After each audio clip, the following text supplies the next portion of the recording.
Hello, everybody. It's been a hectic holiday season, and I'm just kind of winding down now and catching my breath, as it were. So I thought I'd have a few words to say to those of you who are watching, whether it's in the afternoon, the evening, or late at night. I'm concerned about mental health of our society as a whole, society at large. We live in such a fast-paced environment, and the pharmaceutical companies are just making out like fat rats with the kinds of medication they're dispensing to people who are in pain. Listen, take your medication. I'm certainly not attempting to advise you to do otherwise, but there has to be something else that we must do to try to help alleviate the pain that someone is going through. What that something is, I don't know. I'm very involved with mental health issues now. I've put together a panel, a group of erudite people.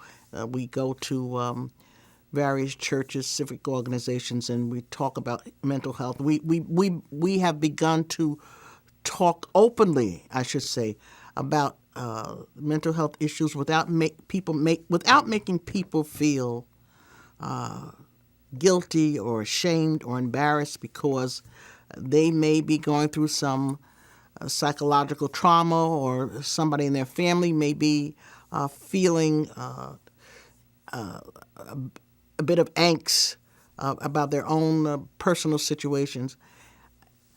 I think we need to a greater degree, talk in a more frequent way about mental health issues and what we can do, how we can help people get over the hump, if you were, to let them know it's okay that they're not okay, and there are things that people can do. Yes, medication, counseling.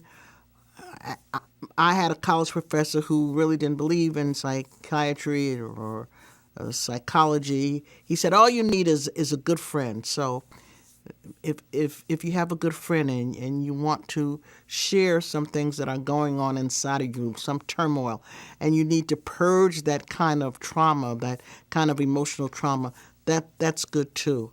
But I really think we need to we need to become more serious, more definitive about the fact that there's so many hurting people, and I get tired of the overused phrase "hurting people hurt people." That might be so, and I'm not denying any of that. But I will say, then we have to do what we can to let people know whatever you've gone through, whatever you're going through.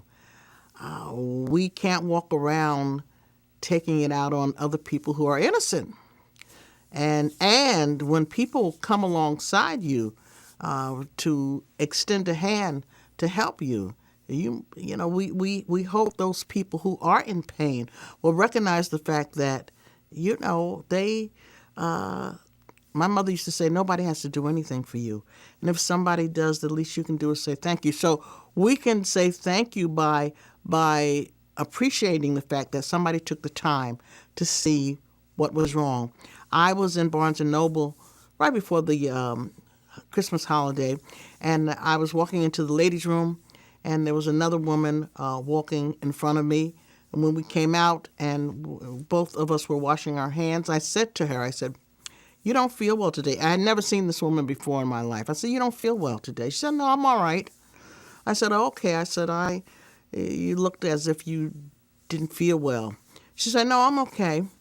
And a few minutes later, she kept washing her hands. A few minutes later, she said, "I just lost my son 2 months ago."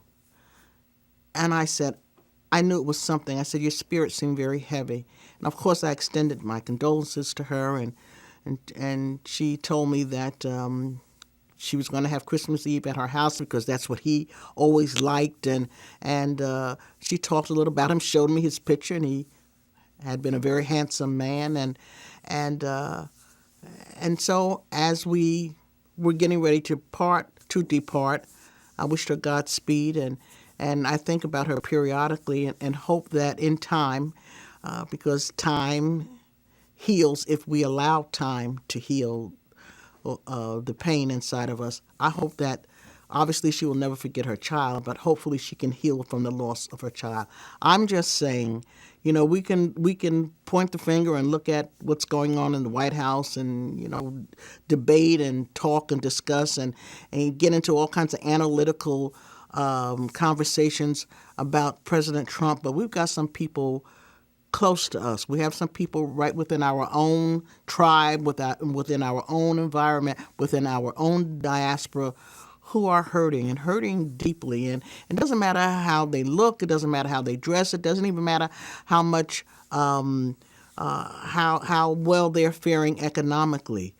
There are a number of people who are hurting, and we who care, because you have to care to begin with, need to take the time just maybe to ask somebody, is there something I can do? Would you like to talk? And they may say yes, they may not. The bottom line is, if I may use this very popular saying, we are indeed our brothers and sisters' keeper. We have always been, let me rephrase that. We should always be mindful of the fact that if we're doing well, there's somebody who may not be doing as well, and we ought to feel duty bound to see what we get. I'm not talking money. I'm not talking about giving tangible things. I'm talking about giving yourself, giving your time, giving something that probably goes further in some instances than money itself. So, as I leave you, I hope you will stop and consider what I've said and the fact that we need to look into the mental health, the mental condition of a number of people who, yes, look nice and maybe dress well, speak well, all those things. Has nothing to do with money. It's not just those people in the projects.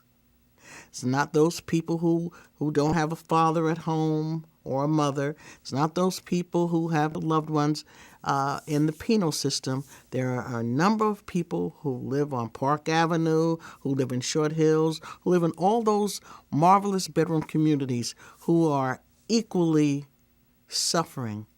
And so we need to understand that pain and suffering are democratic. It will knock on anybody's door at any time.